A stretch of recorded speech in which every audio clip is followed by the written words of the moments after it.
ఇల్లు కట్టుకుని ఇక్కడే ఉంటా ఉన్నారు. ఓ వైపేమో సుప్రీంకోర్టుకు సంబంధించి సుప్రీంకోర్టులో ఈ స్థలానికి సంబంధించి ఓవైపేమో న్యాయ పోరాటం జరుగుతూ ఉంది. సుప్రీంకోర్టులో పిటిషన్ పెండింగ్ లో ఉంది. డిసెంబర్ 31వ తారీఖు వరకు పోలీసులను డిసెంబర్ 31వ తారీఖు వరకు ఈ 42 కుటుంబాలకు సుప్రీంకోర్టు ఊరటనిచ్చింది. డిసెంబర్ 31వ తారీఖు వరకు సుప్రీంకోర్టులో ఊరట పొందిన ఈ కేసులో ఈ 42 కుటుంబాలు ఓవైపున సుప్రీంకోర్టులో కేసు పెండింగ్ ఉండగానే 31వ తారీఖు వరకు ఊరట ఉండగానే ఇక్కడ పోలీసులను అడ్డు పెట్టుకొని ఏకంగా 210 మంది పోలీసులు ఇక్కడ వచ్చి ప్రైవేట్ పార్టీకి మద్దతు తెలుపుతూ ఈ 42 ఇళ్లకు సంబంధించిన బాధితులను నిర్దాక్షిణ్యంగా వాళ్ళ ఇంట్లో ఉండగానే వాళ్ళ ఇళ్ళన్నీ కూడా పగలగొట్టడం జరిగింది. వీళ్ళందరినీ రోడ్డును పడేయడం జరిగింది. నేను అడుగుతా ఉన్నాను, ప్రభుత్వ పెద్దల ప్రమేయంతోనే వారి సహకారంతోనే వారి ఆశీస్సులతోనే ఇంత అకస్మాత్తుగా సుప్రీంకోర్టులో డిసెంబర్ 31వ తారీఖున వరకు గడువు ఉంది అని తెలిసినా కూడా అధికార దుర్వినియోగం చేస్తూ వీళ్ళందరినీ రోడ్డు పాలు చేయడం జరిగింది. నేను అడుగుతా ఉన్నాను ఇక్కడే, అయ్యా చంద్రబాబు గారు, ఈ 2 ఎకరాల 17 సెంట్లకు సంబంధించి వీటి విలువ ఎంత అని చెప్పి నేను ఇక్కడ అడిగా. ఎంతక్క ఇక్కడ దీని విలువ?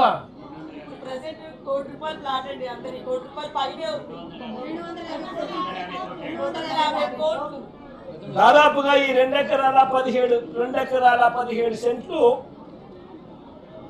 వీళ్ళు ఇల్లు కట్టుకొని ఏదైతే ఉంటా ఉన్నారో కరెంటు మార్కెట్ విలువ దాదాపుగా 150 కోట్ల పైచీలుకోట. 150 కోట్ల పైచీలకు గల ఈ ప్రాపర్టీకి ప్రైవేట్ వ్యక్తులు దీంట్లోకి ఎంటర్ అయ్యారు.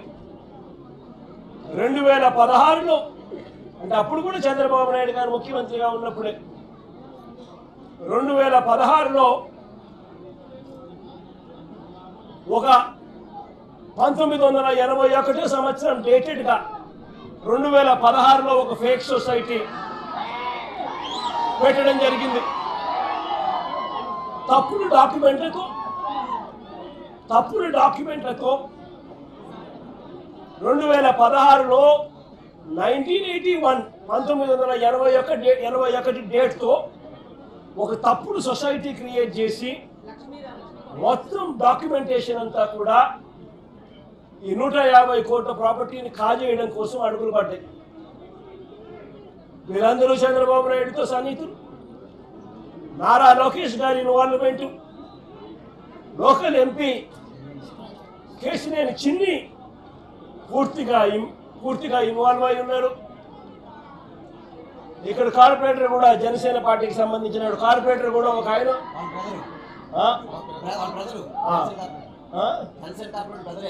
జనసేన కార్పొరేటర్ సంబంధించిన వాళ్ళ బ్రదర్ కూడా ఇన్వాల్వ్ అయి ఉన్నారు.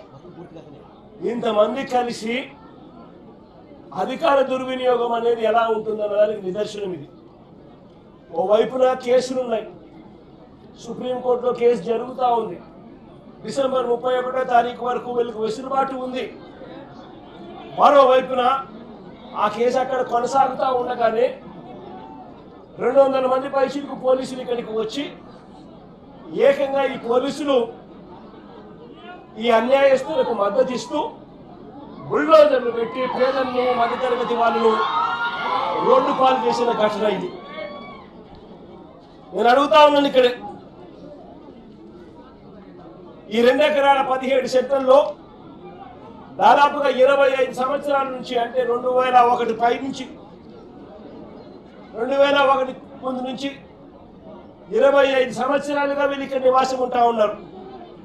ఇందులో చాలా మంది ఇల్లు కట్టుకున్నారు.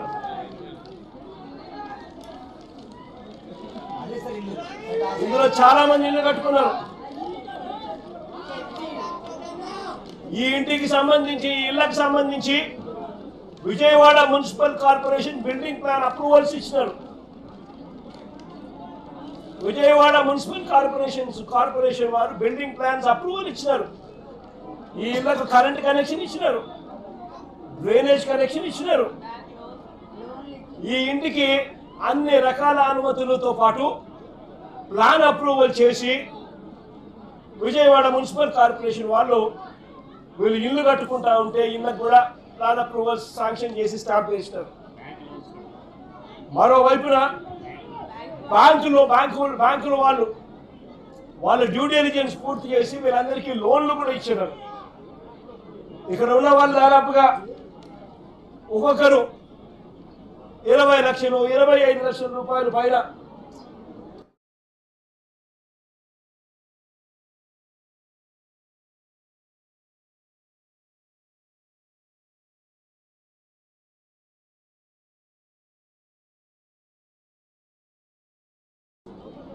వీళ్ళంతా కూడా లోన్లు కూడా తీసుకొని ప్లాన్స్ ఎలా ఇచ్చారో అని అడుగుతా ఉన్నా. స్థలాలు వేరొకరివే అయితే ఈ ఇళ్లకు కరెంటు, డ్రైనేజు, ఇతర కనెక్షన్స్ అన్ని ఎలా ఇచ్చారో అని అడుగుతా ఉన్నా. వేరొకరిదే ఈ స్థలం అయితే వీటికి ఇక్కడ ఉన్న వాళ్లకు బ్యాంకు లోన్లు ఎలా ఇచ్చారో అని అడుగుతా ఉన్నా. రిజిస్ట్రేషన్లు చేశారు, బిల్డింగ్ ప్లాన్ అప్రూవల్స్ ఇచ్చారు, అన్ని రకాల పర్మిషన్స్ ఇచ్చినారు.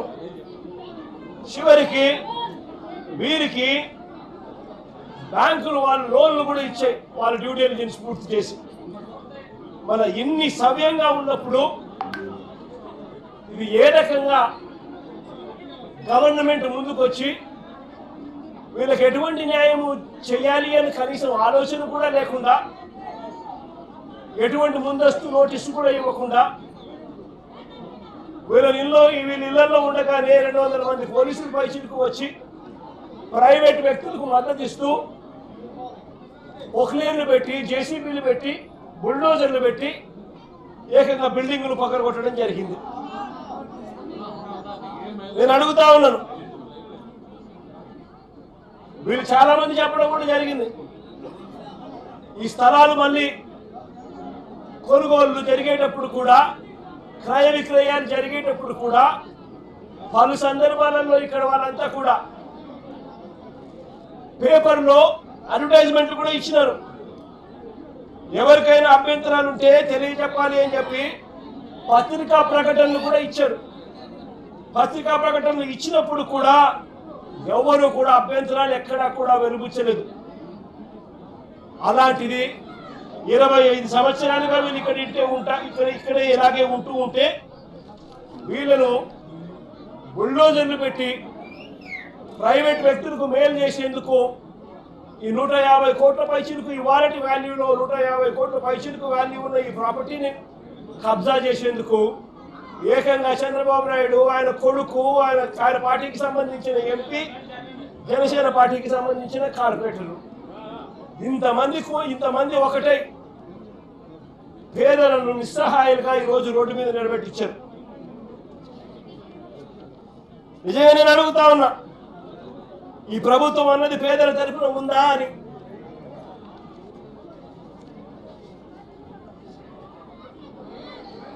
ఎక్కడైనా ఎప్పుడైనా కూడా ప్రభుత్వం అన్నది చేయాల్సింది ఏమిటి? ఇటువంటి పరిస్థితిలో వచ్చినప్పుడు వీళ్ళంతా వెళ్ళి కంప్లైంట్లు కూడా ఇచ్చినారు. సాక్షాత్తు చంద్రబాబు నాయుడు కలిసినారు, చంద్రబాబు నాయుడు 3 సార్లు కలిసినారు, లోకేష్ 2 సార్లు కలిసినారు, అర్జీలు ఇచ్చినారు. చివరికి ఎవరికైతే వీళ్ళు అర్జీలు ఇచ్చినారో వాళ్ళే కుట్ర పన్ని వాళ్ళు వాళ్ళ ఎంపీలు వాళ్ళకి సంబంధించిన కార్పొరేటరు వీళ్ళంతా కలిసి కుట్ర పన్ని ఏ రకంగా వీళ్ళంతా కూడా వీళ్ళకి అన్యాయం చేశారు అన్న దానికి నిదర్శనం ఇది.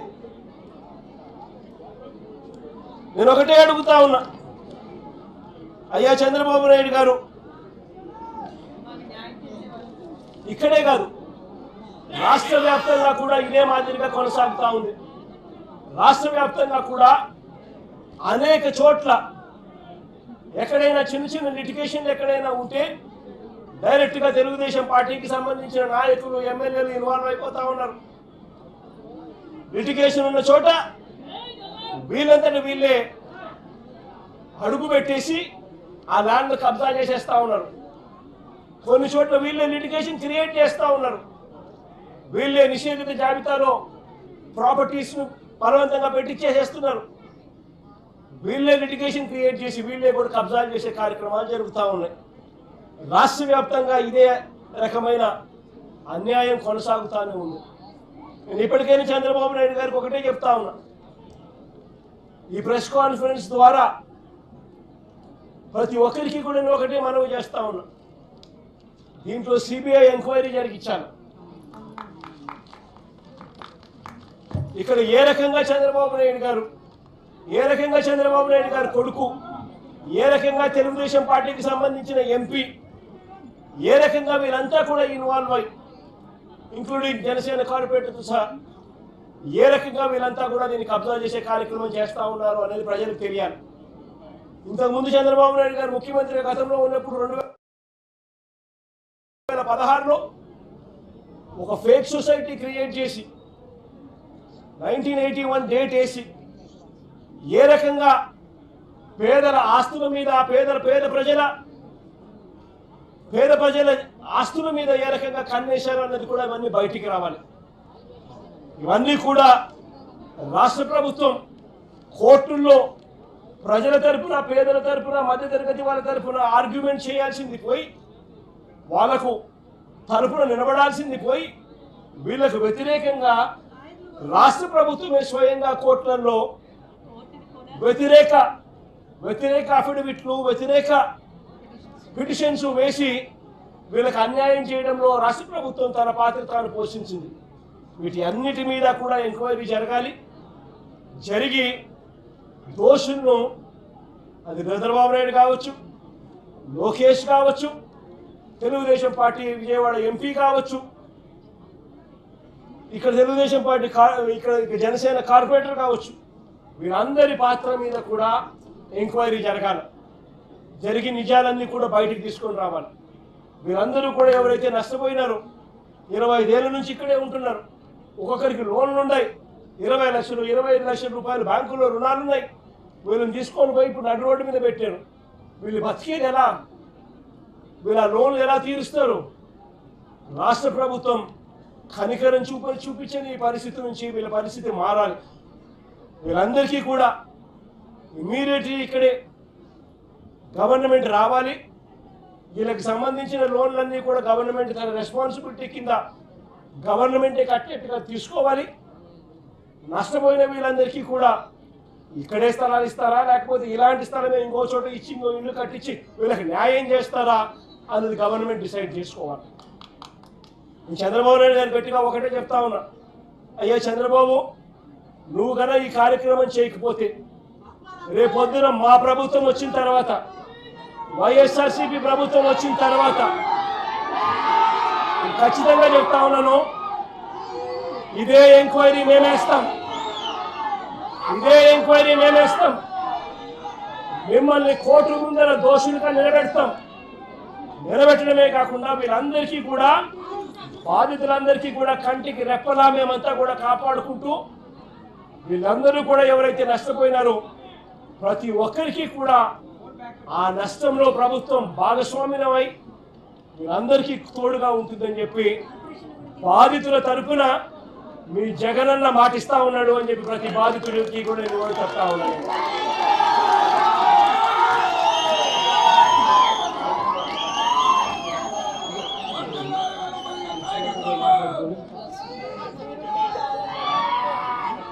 సుప్రీంకోర్టులో ఈ కేసుకి సంబంధించి అన్ని రకాల సపోర్ట్ కూడా వైఎస్ఆర్సీపీ తరపున న్యాయానికి సంబంధించిన సుప్రీంకోర్టులో కానీ హైకోర్టులలో కానీ వీళ్ళ తరపున ఆర్గ్యూ చేసే దానికోసం లాయర్ల దగ్గర నుంచి ప్రతి ఒక్కరికి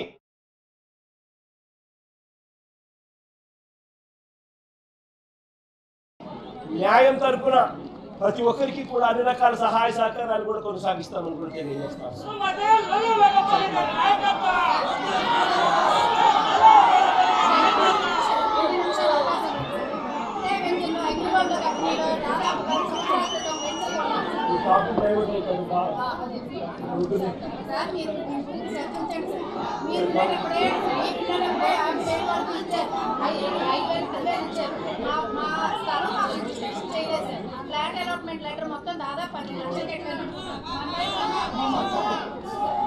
దీనికి సంబంధించి కూడా చూసుకున్నాము.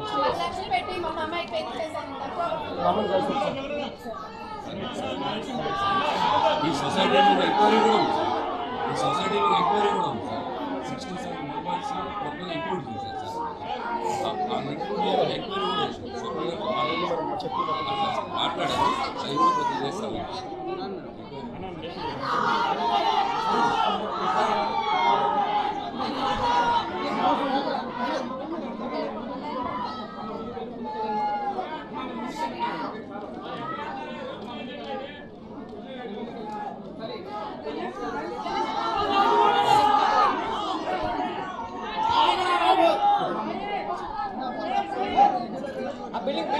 బిల్డింగ్ ఫుడ్ ఏమ్మా బిల్డింగ్ ఫుడ్ ఏమ్మా I think one should take a look at these people. Some people they have applied in the bank loans and completely these people doesn't have any knowledge about the court. They are means court lo advocate unnaru but polluted. They are buying every advocate sir till today. Swapna sir. Sir, we need to fight on review petition sir, which is pending on behalf of Supreme Court. We need to fight sir. That's it. We need to fight sir on review petition. శ్రీరాముని కలిసినావా నువ్వు? Tomorrow morning. Morning అమ్మ పోతాను శ్రీరాముని.